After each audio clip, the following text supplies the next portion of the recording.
Welcome to my replay viewers.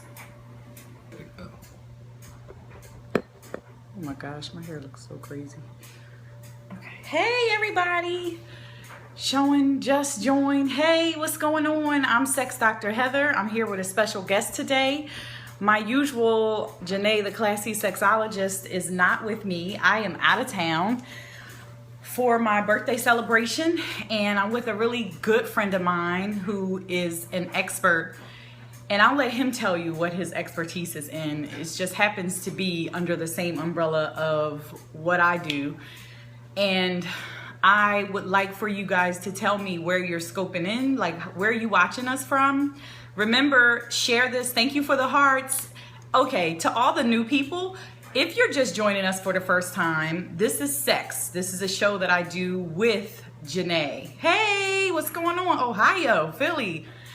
And we usually do it every Friday at 4, but sometimes we have special people. Hey, Dallas, sometimes we have special people that come and give us their take on what they do. You know, they're experts as well. So I am going to tell you to swipe left or right if you are an iOS user to have your followers join us, up or down if you're an Android user, and invite your followers, please, and give us hearts. So the way you give hearts is just tap the screen, and if you don't follow me, you see the little Perry buddy right down here in the corner? Right there. Okay, wait, my finger. Right there in the corner, so you can follow me. And Sex Dr. Heather, I'm gonna let him introduce himself, and then I'm gonna come back and give you some background about myself as well. Hello everyone, my name is Vic Williams and I'm a special agent with Homeland Security Investigations out of Miami, Florida, and I work in a human trafficking group. Human trafficking is the fastest growing crime in the world. It is the #2 crime in the world, and some experts predict it to take over drugs, which is the #1 crime in the world someday, because Wow. it's so easily done in America. I didn't know that. Yeah. That's good. You can Google PolarisProject.org and punch in your state and find out what the statistics are for your state. I live in Florida. Florida is the #3 state in the country for human trafficking. Wow, she Miami, does a lot of human traffic advocacy here in Texas. Oh, That's nice. awesome. Miami, who is that? I didn't see who it was. Sorry. Miami-Dade County is one of the top 3 cities in the country for trafficking young girls. America is the 5th source country in the world for human trafficking victims, meaning we're providing victims to the world. What does that mean? A lot of people believe that whatever they believe about human trafficking, they believe it's only about the movie Taken. So if someone's tied up, gagged, drugged, that's human trafficking. What's the website again? Someone said? Polaris Project, PolarisProject.org. But if you really want to know what's really going on, I'm going to give you a little insight. Yes.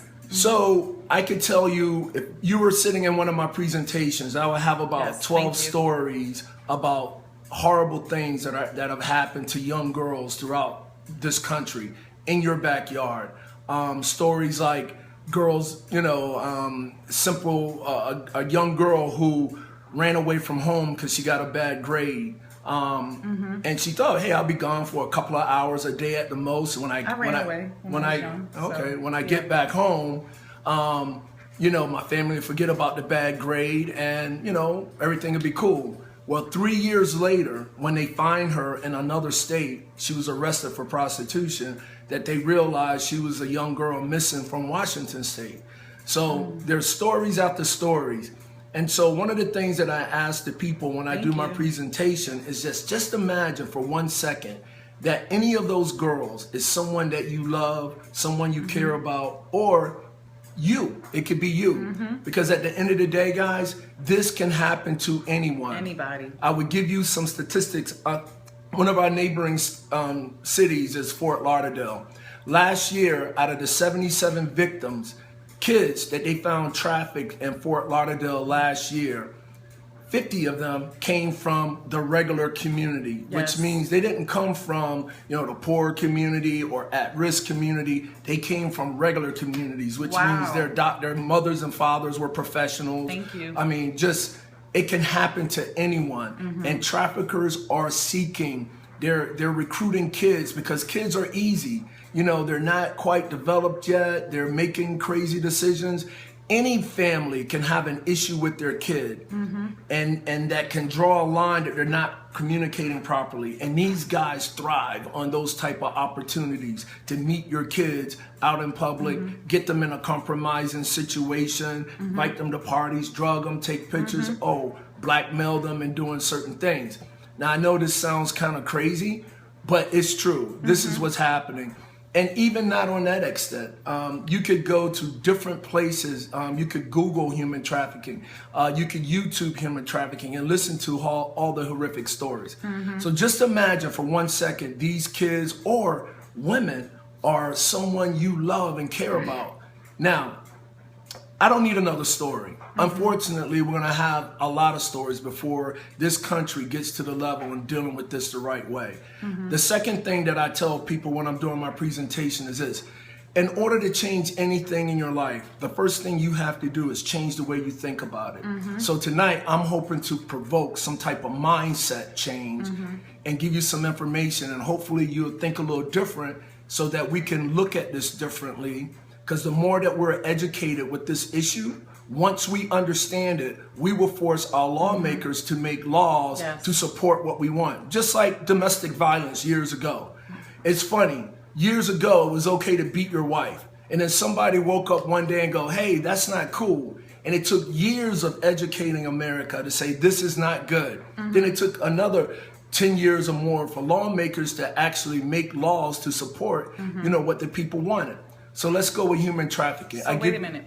I'm going to stop you for a minute because we got a couple comments, but everybody is like saying how much great information this is, and they're like trying to invite people. So I want people to come in. And also, if you're just coming in, don't forget to replay so you can watch the beginning and you can see who he is. Also, don't forget to tap the screen, and everybody else, invite your followers. I'm Sex Dr. Heather. I have a couple questions. I want to know, so what prompted this whole thing is he's a friend of mine. He's passionate about this topic. And since I've been here staying with him on my vacation, I am kind of just like enamored at how passionate he is and his explanations to people when they don't understand what prostitution is and what being a victim and blaming the victims means. Why these women are being blamed. So that was good. That was like my first day here when he was explaining to someone. So I kind of want him, if you don't mind, to explain that to our audience. Well, and I want you to tell them about the average age. Okay. So and who is perpetuating all of this. So also, we're going to have questions and people commenting. So you look if out you for see, the questions. I'm focused. So I'm going to stop you if, somebody has a question or something like that. So we can have like an interactive conversation. All right. So let me first define what human trafficking is. Human trafficking, there are three major words that I look for. These are the elements, whether you're sexually exploited, labor trafficking, debt bondage, servitude. The three elements of trafficking is force, fraud, or coercion. Force is obviously I beat you into making you do what I want. Secondly is fraud. Hey, come to Miami. Become a singer, become whatever. You get here, you're tricked into doing something else. And the last one is coercion. Coercion is just a fancy word for threats. You just saw your girlfriend or your friend get beat up, and now you don't want that to happen to you. So it's like, hey, I'm gonna do that to you. I'm gonna hurt your family if you don't do what I tell you to do. Now, those three elements, force, fraud, or coercion, are only important if I'm dealing with individuals over the age of 18. If you're under the age of 18, I don't need any of those elements. Which means that if you are under the age of 18 and you're being pimped out, labor trafficked, those elements go, you are an instant victim by law. So the question is, why are we arresting 13-year-old girls for prostitution? And the reason that I found in the years that I've been working this is because we've been culturally believed, to think about prostitution different. I tell my guests when I'm doing a presentation, that America has had this love-hate relationship with prostitution and pimping. We dress up as prostitutes and pimps during Halloween. You got MTV, Pimp My Car, Pimp My House. At the end of the day, it's like, when did we allow this? When did we accept this as a norm? Like, okay, it's cool, don't say anything. We don't want it to happen to our kids. So at the end of the day, we have to change the way we think about it. If I said to you, over 300,000 women or children are at risk of being commercially, sexually exploited, you hear the victim in that. But if I said to you, over 300,000 women, men, or children are at risk of being prostituted, we've been cultured that the moment we hear that word prostitute, we step back and go, oh, wait a minute, that person might be making a choice. And the problem is we don't know that because we've been cultured also to believe what we see. We can't always believe what we see. So that girl that we tag as a prostitute in the neighborhood or whatever, you don't get to see the force, fraud, or coercion that's happening in her mind. So you don't know if they want to do it. You know, she doesn't have, remember, she doesn't have the chain. She doesn't have the, you know, the tape over her mouth or whatever. So when we see people walking around free, we'll assume that they're free. And in these situations, it's just not the case. Because the majority of women that are trafficked in America are American citizens. I live in Miami, so a lot of times I get questions, oh, Vic, what country are supplying the U.S. with the most victims? You know what, ladies and gentlemen? The majority of victims that we come in contact with are American citizens.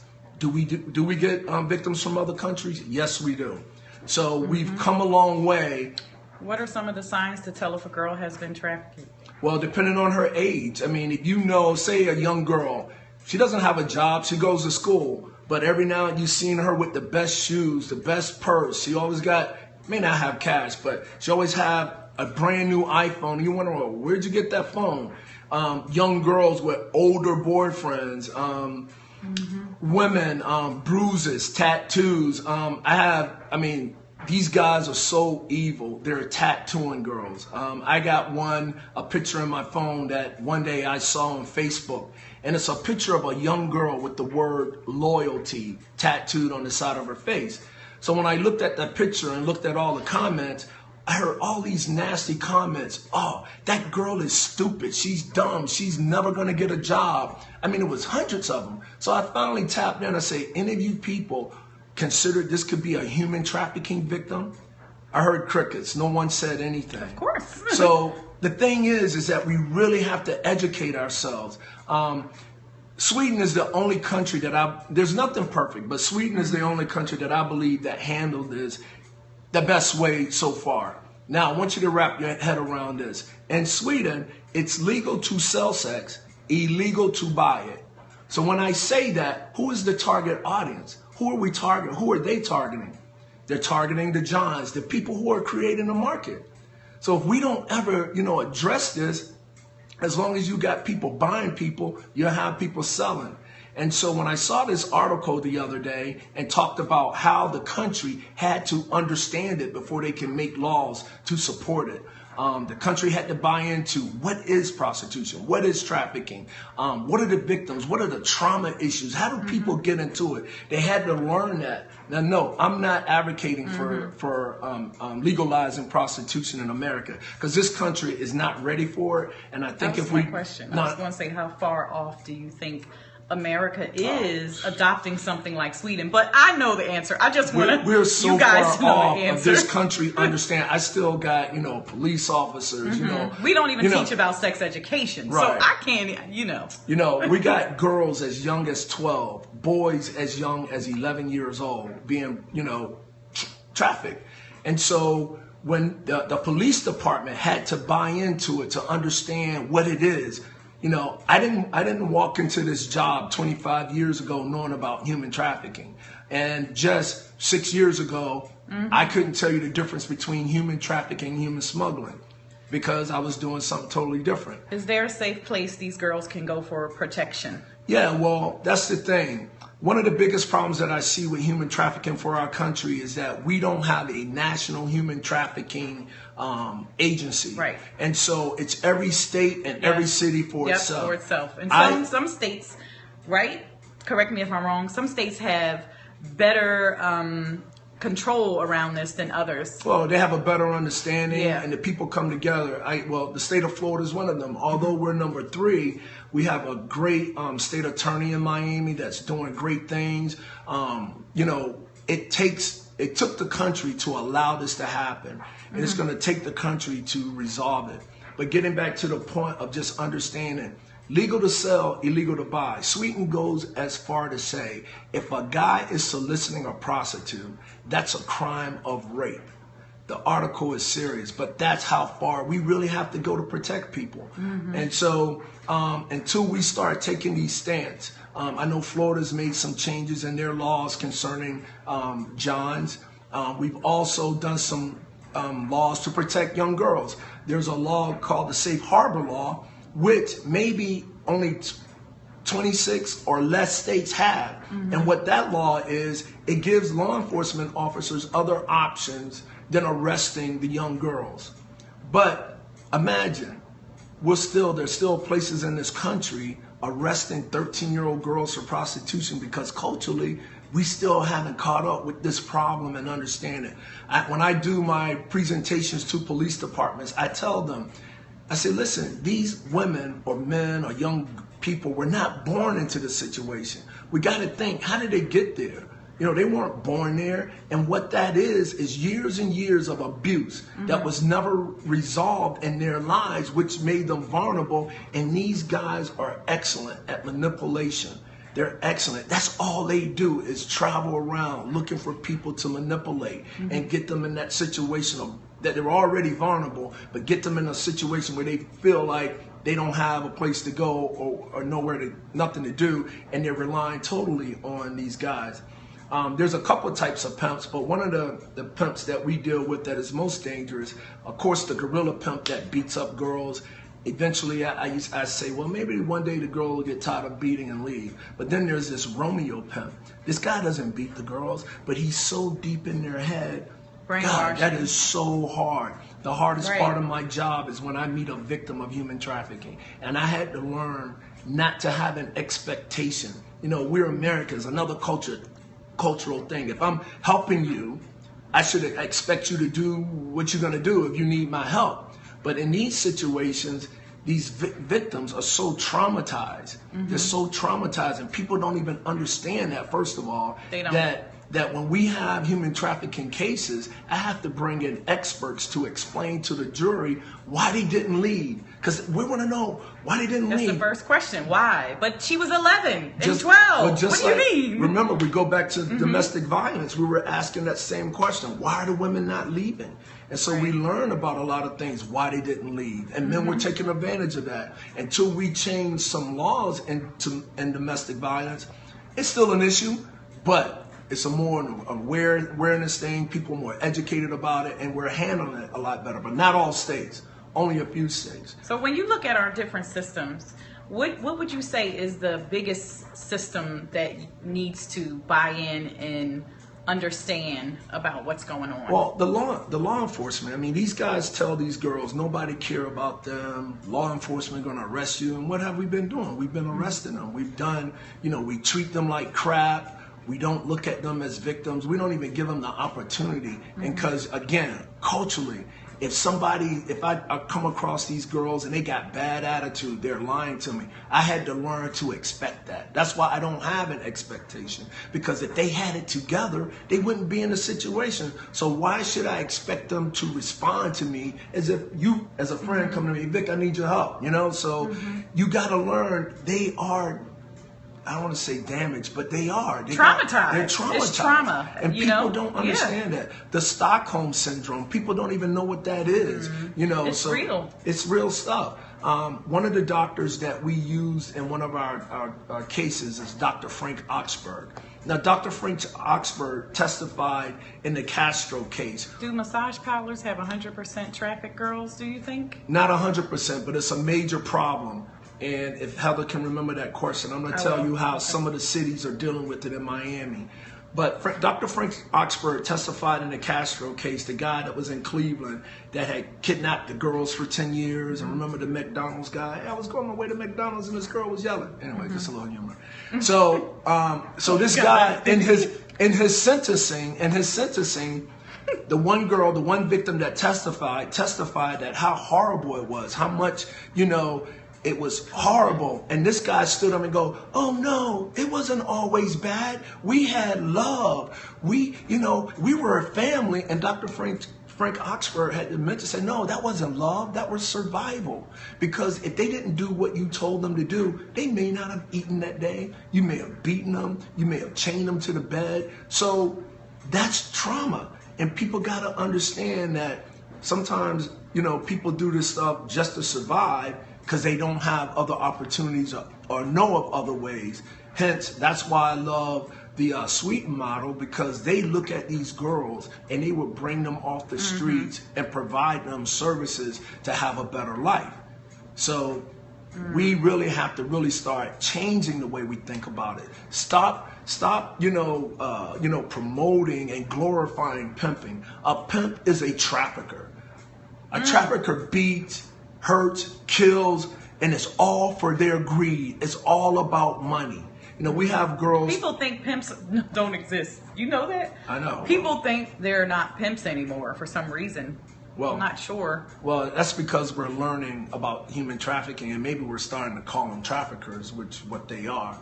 But going back to the massage parlors, we have a very huge market here in Miami, and I mean, you could hit any of them, and there's the one girl saying, the undercover cop will go in and say whatever, and she goes, hey, you want the happy ending, and boom, we come in, and we try to tell them that, listen, we can help you. Sometimes that situation for them is better than being back home. So as much as we need the help of the victim, it's still hard. And speaking of that, let me give you Homeland Security strategy for working human trafficking. First, you have to understand the victim-centered approach. Yes. You got to understand trauma. You got to understand Stockholm Syndrome to understand where and how these victims become victims. If you don't get that and you're just looking at them as people making choices, you will never understand it. So we understand the victim-centered approach. When I meet a victim or someone that I think is a victim, the first thing I ask is, how can I help you? What can I do for you? Can I take you to a hospital? It's not about, give me the case. What's the guy's name? Let me make a case. And law enforcement is still stuck there. And it's for many reasons why we're stuck there, which I don't want to waste your time about that. But that's a problem in itself. So the victim-centered approach. Secondly, we have to partner with the community. I am the coordinator for the South Florida Human Trafficking Task Force. We're on Facebook, by the way, so like me. Oh, yeah, I was going to ask you, do you have a website or do you have... We're still working on the website. Okay. Still working on the website. Hopefully it's coming soon, but I just had to go social media. So we do have a Facebook page. And what is the Facebook page called? South Florida Human Trafficking Task Force. Okay. And so as the coordinator, I had to find people in the community that are servicing victims of human trafficking. What about Backpage? Didn't you just tell me about this? Well, he kind of just told me about this the other day. Let me finish this part, our strategy, and I'll go back to Backpage. So as a coordinator for the task force, I partner with the community that's servicing victims, whether it's an NGO, non-governmental organization, a church, have churches that are open arms to reach out to people, whether it's food, clothing, housing. We reach out to other state, local service providing entities that service. So it's going to take the community. It really is going to take the community. And the last part of our strategy is this. I talk to anybody, my friends right here. Why are you talking about human trafficking? We're at the bar. This is. I don't say that. I know, but our best friend always giving me crap. I talk about what I do a lot too, because it's our passion. It's what we do. People gotta know about this, and it's just like anything else. It is really a horrible crime that's going on, and it's an epidemic. You'll be surprised of how much this is going on. And let's go back to Backpage. I don't care what city you live in. If you go Backpage Miami, Backpage Philly, Backpage some other country, and go to the escort service of Backpage.com, and go to the escort service, pull up your city, and look at the pages and pages of women that are there for sale. and that's why it's so difficult. A lot of these guys don't put the girls out on the street because it's easy to move from city to city, get a cheap hotel, put her on Backpage. Because I know in Miami, and these are some numbers that I got from a friend that looked this up, there are always 150,000 men or women. There's always over 150,000 people online looking for sex at all times. Wow. That's crazy. So it's a market. We got to repeat this again. Repeat yourself again, over please. 150,000 men or women in the state of Florida, in the state of Florida by itself, online looking for sex all the time. Whoa! So there's a market. And so Backpage, eros.com, myrebook.com. Matter of fact, we just had some legislation against Backpage because a lot of people trying to shut them down. But these guys, hey, it's a $2 million a month industry. They're like all about the money. Craigslist, like, so if you haven't heard of Backpage, everybody's heard of Craigslist. You know, you could go look for an apartment, you could go do whatever. Same thing on Backpage. But Craigslist took their escort service off because a couple women were killed a few years ago. So they got rid of it. Can you still find a date? Probably, but the escort part of it is off. Gone. And everybody knows at Backpage, those girls are for sale. They'll come to you, you could go to them, whatever. It is a serious thing. So it makes what you do a lot more difficult, in a sense that they're not standing on the corners anymore or walking up and down the street like they used to be. Well, right? yeah, and again, we do prostitution stings. I just love the way Sweden has looked at this. Last year, I had a guy to come to Miami because he was the recipient of the Malone Award, which is an international award for law enforcement people to work human trafficking. I must say I got it this year. I'm happy. Yay! I don't know. I was very he has humble. a lot of awards up in here. But no, I mean, in the you box. know what? It means a lot that people recognize your work. But trust me, that award is for everybody that's part of my task force. Thank you, Stripper the Scott. agents that I work with. That award is for them because without them, we can't do what we do. So when they're saying congratulations. Thank you. So when that agent came here and he was giving his speech, he said, I've worked human trafficking for 15 years and I've never arrested a victim. Why do you do?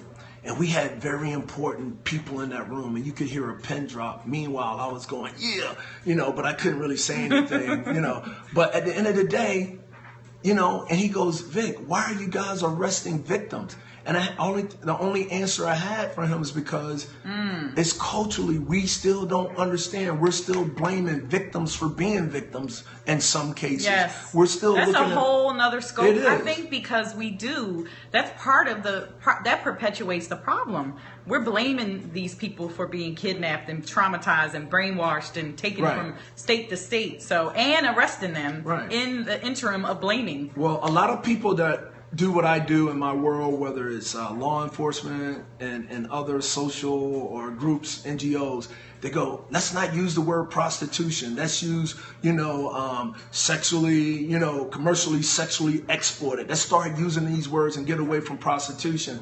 I don't agree to that because you're not using that word. You're using prostitution. So my job is to help you really define what prostitution is. That is not 100% women making choices to do that because you can't see in her head. That's a start. We have to start looking at that. If we can just accept that and start working with that, then maybe when you see the movie, there's a prostitute, or you see one on the streets, you got a different thought about them. Because before 2000, this is when the human trafficking laws were first on the books in the United States. Now we got a name to call it. And we haven't started working these cases in 2008, 2010, when everybody started waking up going, wow, this is really a problem. But it's been in our lives forever. I've known about prostitution and pimp forever. Again, we've allowed this. We've accepted it in our neighborhoods. There should have been a bunch of people writing MTV, how dare you glorify pimping? This is ridiculous. These people are evil. I think people did actually... Well, they didn't do it enough because they still showed the show. So they I got a question. So before we end, because we have to end, I have to go catch my flight. Oh yeah. I want to know what have you changed in any way? And if you have, since you started doing this work, and the fact that you're so passionate about it, like what in you has changed? Human trafficking has really changed my life in so many ways. I know I'm a better man for it.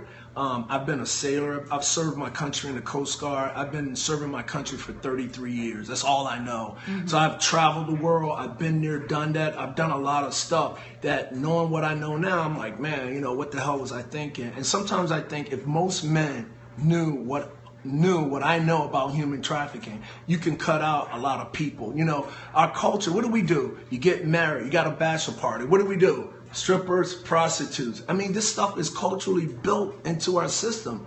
And we have to change. There's this guy by the name of Tony Porter. He is an excellent speaker to challenge men to get rid of this crap that we raised with and socialize. And I'm gonna tell you, this guy's excellent. You know, I heard him once, and he talks about the crap that men, you know, how we grow up not allowed to cry because you're gonna be a sissy. That we grow up trying not to be women who are really totally stronger than we are emotionally. Yes, we need to stop seeing women as sexual. Exactly. And so he gives this great speech. So it's opened me up so much. And one of the things that has taught me how cultured I've been. You know, everything, most of my life, I've been told what to say, what to do, and I'm right along with it, you know, rolling with it. And now I've opened up my mind so much and not always believe what I see and just like ask questions and learn. Right. And so I know I'm a better person from working this. I could go into more detail, but I got to get this girl to the airport. Yes. Or she's going to have to stay another night. And he doesn't want me to. That's not true. He can stay as long as he wants, but... He's lying. Guys, it's my homie right here. He's like, it's time for you to go. I need some company. Guys, listen. And ladies, please... share this information. You could get a hold of me through Heather, and I can send you. Matter of fact, I'll send Heather my PowerPoint. Learn about it because it's the PowerPoint. I want you to send me. Actually, I'm gonna do my next scope on Friday, so I want you to send me the online link to the Sweden study because it's really interesting. Well, I'll send you the article. But article. I want to send you the PowerPoint because my PowerPoint is mainly it's about the indicators of trafficking. Is there a way one can ensure that the girl is working of her own volition? Is there a way? I mean, no, it's investigation. I mean, are there? See, and this is another thing. I stay in my lane of human trafficking. The woman that wants to prostitute herself, to me, still have some issues, but I can't deal with the whole thing. You got to understand, human trafficking is the symptoms of a societal family ill that's never been fixed. You know, people who end up in these situations, a lot of the girls were molested as kids, and it was never addressed, and they're vulnerable. So until we, you know, this can go all the way back to the family. I'm not a family expert, you know. How do kids end up out on the street homeless? I mean, this is one part of million problems in the world and that are because of family ills or society ills that have gone wrong and never fixed. This is one of many. I've chose it. Right. Human trafficking is mine. So I would say a way to see if she's on her own volition is exactly what Vic said, but also ask questions. Like if you are going to get a prostitute, ask questions. You know, say, what could they ask? Like, is there look, like do you something... have a pimp? You got a pimp. Is this your money? Is it yours? Look, I'm not going to give you some ways. I'm going to tell you this, though. We have our first federal laws last year that can now tie in a John to a trafficking charge. So my question to the guys out there, you know what? Is it worth minimum sentencing 15 years? Is it worth 15 years to get laid? Because this is what's going to happen. If you end up with a trafficking victim, you're going to go down with the conspiracy of trafficking. And in a conspiracy, I don't need to know all the crimes everybody committed. My part of the conspiracy was trying to hire this prostitute. Certain states are changing laws that it's not a misdemeanor anymore. It's a felony and heavy fines. But you got to understand, that's what we have to do to change this. Listen. I'm not judging anyone, but listen, we need to deal with this, you know, the right way. But that was a great question, I think, because there are people who are going to do this. Right. You know, and maybe they weren't aware of what we're talking about until right now. Yeah. So I think that was a great question to ask, because like if that's what you do, but you don't want to be a part of that side, ask something. You know, ask a question. You can, but you never know what you're doing. I understand that. And definitely you want to make sure, you know, when I ask how old and show me an ID, because those are fake. You know, but they don't have ID. They don't. Women who are pimps don't have ID. That's another way. Ask her for an ID. If you want to find out if she's trafficked or not, the first thing a trafficker do is take your ID, take your passport. Why? Yeah. Because if you don't have an ID, you can't get on a bus, you can't get on a plane, you can't get a job. So that is part of the control. Taking stuff to identify you, just in case you get stopped by the police. They don't want you to be identified. They want you to give the fake name. They don't want them to know that you're a missing person from another state. So they change everything. So a good question to ask, I like that. Hey, you got an ID? Can I see your ID? All right, on that note, we got to go. I know, I got to get her out of here. Because I'll be here for another week. Hey guys, thank you so much for your time and attention. Please spread this stuff. Continue to further educate yourself. Find a human trafficking task force or something in your neighborhood, in your community, and support it, because this can happen to anyone. It can happen to anyone. Website coming, guys. He's going to have a website where you can support in your neighborhood. Okay. PolarisProject.org. Look at them and find the statistics in your area. Thank you for tuning in, everybody. Yay. That was awesome. Bye. Do this more often. Sex Dr. Heather.